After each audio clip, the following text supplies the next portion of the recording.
Hello fellow kaiju fans, it is I, GPTV, and welcome to my world. You get it? It's like the song from the movie. Anyway, today I am going to be reviewing Godzilla X Kong, The New Empire, in the drip.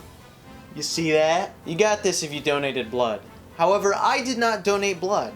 Don't ask how I got this shirt. But that's besides the point. I'm reviewing the movie. Leading up to the movie was kind of a wild ride because the first trailer really didn't make the movie look that good, but that second trailer made the movie look incredible. So, which is it? What did the movie end up being? Well, let's dive in with the characters, starting with Eileen Andrews. I liked her character a lot more in this movie than I did in Godzilla vs. Kong. I didn't mind her character in Godzilla vs. Kong, but it didn't do much for me.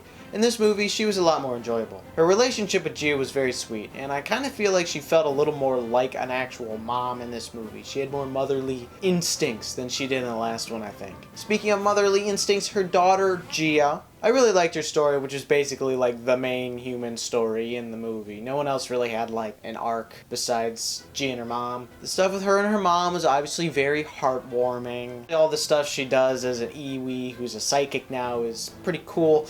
I think it's pretty interesting that she can now basically talk to any monster, because she talked to Godzilla, so that's cool. I'm curious to see where that will lead in the future. Bernie, my man, he was also a lot better in this movie, I think. He was on the weaker character side in Godzilla vs. Kong, I feel, so seeing him with a better cast, I think really helped with his character. Him and his humor in general were kind of patched up between this and the last movie. And I think, honestly, the jokes with him were pretty funny. Like, when he pulls out that, like, Polaroid camera in the Hollow Earth, I like that. I like his tiny little arc that he has, where he, like, sorta, kinda comes to terms with the fact that no one's ever gonna believe that he's, like, cool and did things. I wish they played into that a little more, though. I think overall, Bernie just really paired well with Trapper. Speaking of him, Trapper stole the show for the human characters, I think. He's one of my favorite characters in any Godzilla movie. He's just so silly.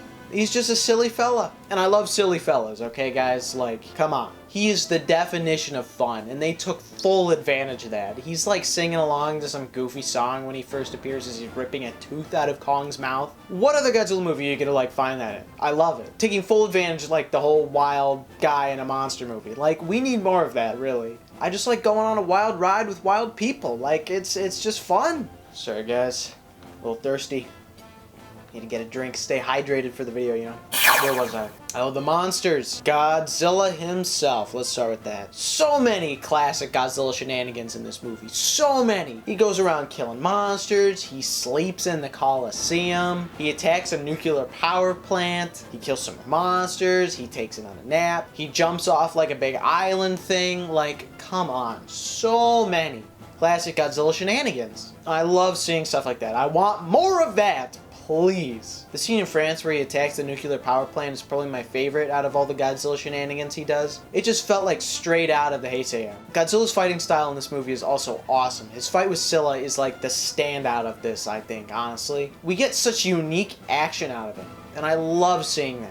I'm getting a unique experience, and that's really what I want most. A unique experience. Also, just in general, I love how Godzilla just, the moment he sees like any monster in this movie, he immediately charges at it to kill it. Scylla, Tiamat, Kong, Scar King, Shimo, doesn't matter. He sees that thing, he's gonna kill it. I also absolutely love the Godzilla Evolved design. I still prefer the 2019 look, but I really liked Godzilla Evolved. Especially when it glowed. The different colors it glowed, whether it was like pink, purple, or like that little kind of bit orange in that one shot. It looks beautiful when it glows. And I probably would prefer it over the 2019 design if I liked how it looked when it wasn't glowing. I don't mind it, but those dorsal plates just look so off. They just feel so like fleshy. It doesn't look right. Speaking of him glowing for his atomic breath, his spiral ray was awesome, and I'm so glad that is in the Monsterverse. I also like that they brought back Godzilla's old roars for this. There was like 1 or 2 times where you could hear like the Heisei roar or whatever, like in King of the Monsters. Godzilla! King Kong. Coog. Listen, I am not that big of a Kong fan, but I really liked him in this movie. I love how he felt so, like, godly. The one shot where he's sitting there with the axe and you see the war bats flying above him and he looks down at Zuko. So cool. Speaking of weapons, his beast glove. I really thought going in I was not gonna like it. When I saw that first trailer, and I saw it was like school bus yellow, I was like, ew, why? No, stick to the axe. Get rid of that ugly glove. But seeing it in the movie, it was actually like awesome. And of course, the reference of having electricity in it, call back to 1962, I love it. Probably the best way they could have done that. Also, honestly, I really felt for Kong in this movie. The scene where he's like, I lost home. I felt it in my heart. I shed a little tear in the theater. I also love how when Kong was trying to get Godzilla into the Hollow Earth, at one point he's just literally dragging him by his tail. Like, come on. And of course, making him King of the Kongs at the end of the movie is awesome. He deserves it, and it was sweet. Mothra in this movie. I know a lot of people like her appearance, but I'm kind of iffy on it a little bit. The main thing bugging me with it is the retconning. The fact that Mothra now has to do with the Iwis and stuff like that, where before it seemed like she had more to do with the Monarch Lady and Infant Island and all that. And it was also weird how at the end of King of the Monsters they're like, yeah, so we found a Mothra egg in the end credits, and now Mothra is just like spawning into thin air? Okay, I still really like her design, and I like that we could pretty clearly see it in this movie, but I do kind of prefer the King of the Monsters colors. Still a decent appearance though. I like that we get to see her do stuff, and I love that she's still alive at the end. Zuko.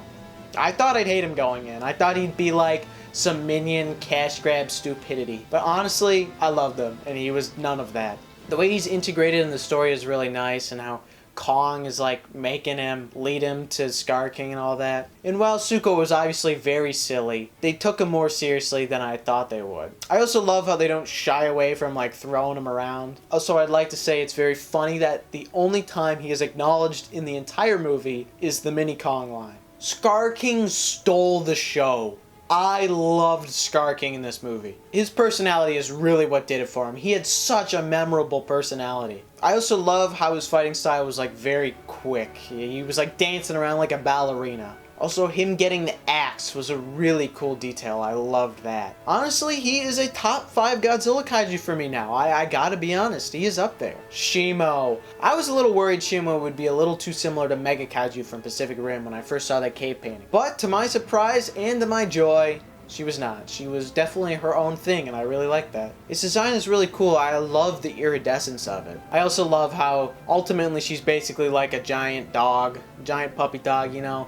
The dog is only ever as mean as the owner. Although I do wish we saw Shimo do more in the movie. I wish Shimo was ultimately more intimidating. I wish we saw Shimo do more to Rio. I think seeing her stand up like the Haya, that would have been terrifying. Scylla in this movie was an awesome way to start things. I really liked the update to the design, like the more orange color. I thought that was cool. It was overall a really good fight.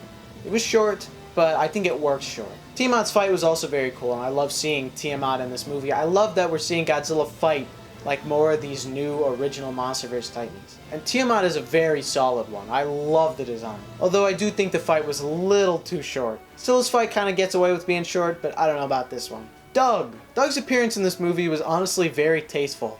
The way Wingard was talking about like, oh, the fan favorite kaiju is coming back, everyone get excited. I was ready for it to be like, oh boy, this is gonna be the stupidest like, look, it's Doug, like thing ever. But no, it was like a genuinely very tasteful appearance. Like if Doug hadn't been in the last movie, no one knew what it was. That appearance still would work exactly as well as it does. And for the others, like, you know, Gnarled Finger, One Eye, Stone Face, and Catcher.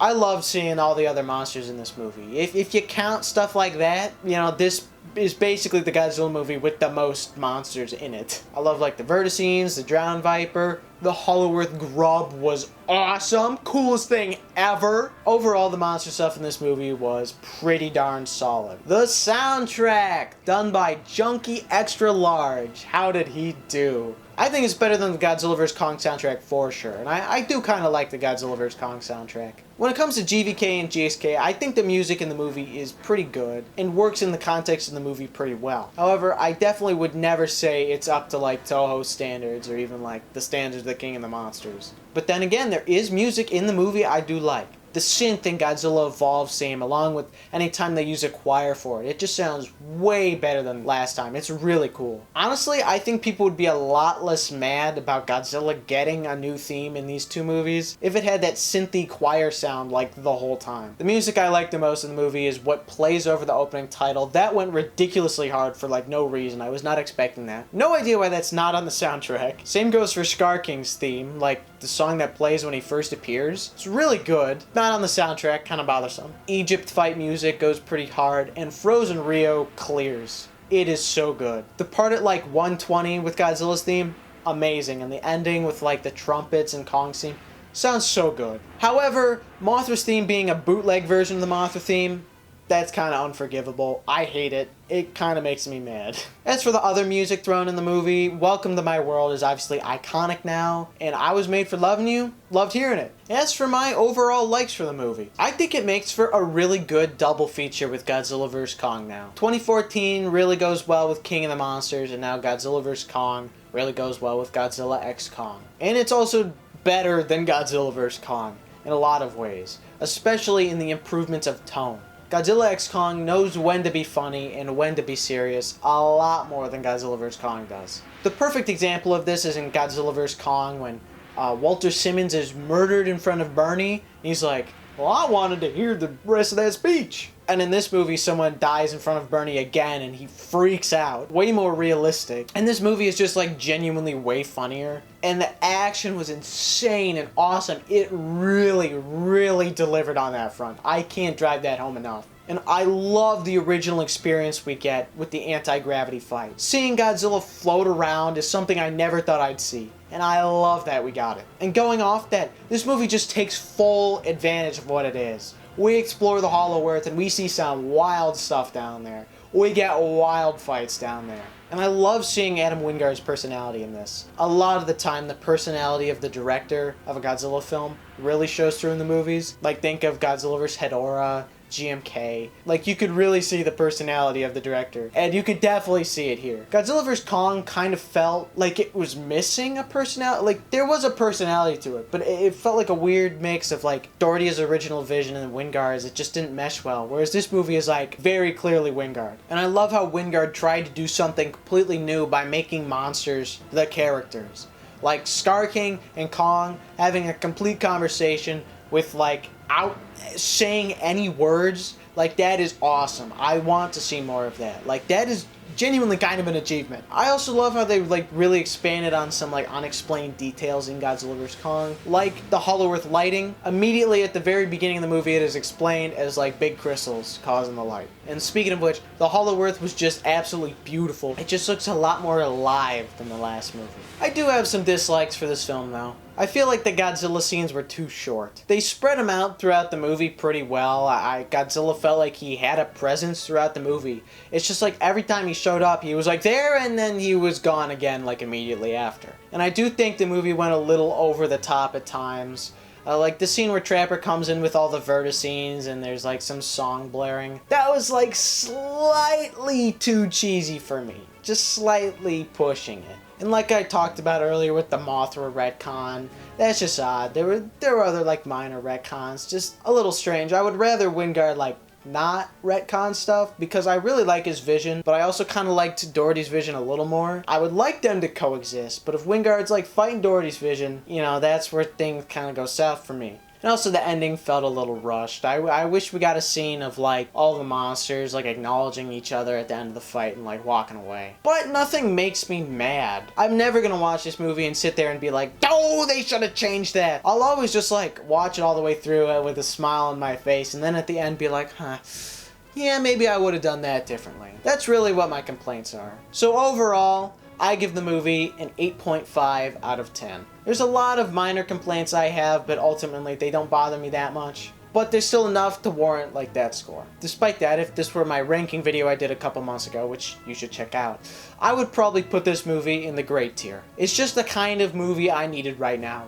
Dumb fun with characters I love, seeing them together being awesome. I needed that right now more than anything. And wow, guess what? We can have this and also have -1.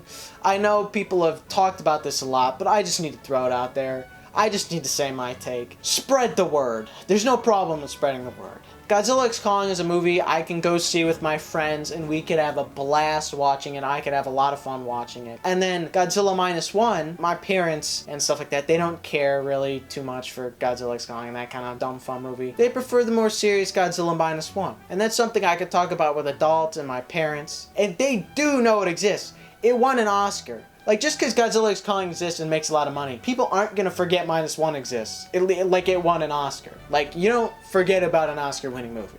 You could talk about this kind of thing with your friends and have fun with it, and you could also talk about it in serious conversations, like with anyone now. Like, that's the beauty of having both. It's beautiful to have both. Wingard cooked. He really did. He made some fine cuisine. Honestly, I'm starting to kind of love the guy, and I can't wait to see what he does next time, because he says Godzilla's going to be the main focus of the movie. I love Godzilla way more than Kong, so I'm really excited to see that. I love the way he handles Godzilla. I'm really excited for it. This has been GPTV. Don't forget to like, comment, subscribe. Check the links in the description. Check out Godzilla vs. Big Boy, which I uploaded pretty recently. I think you guys would like that. It's quite silly. Bye.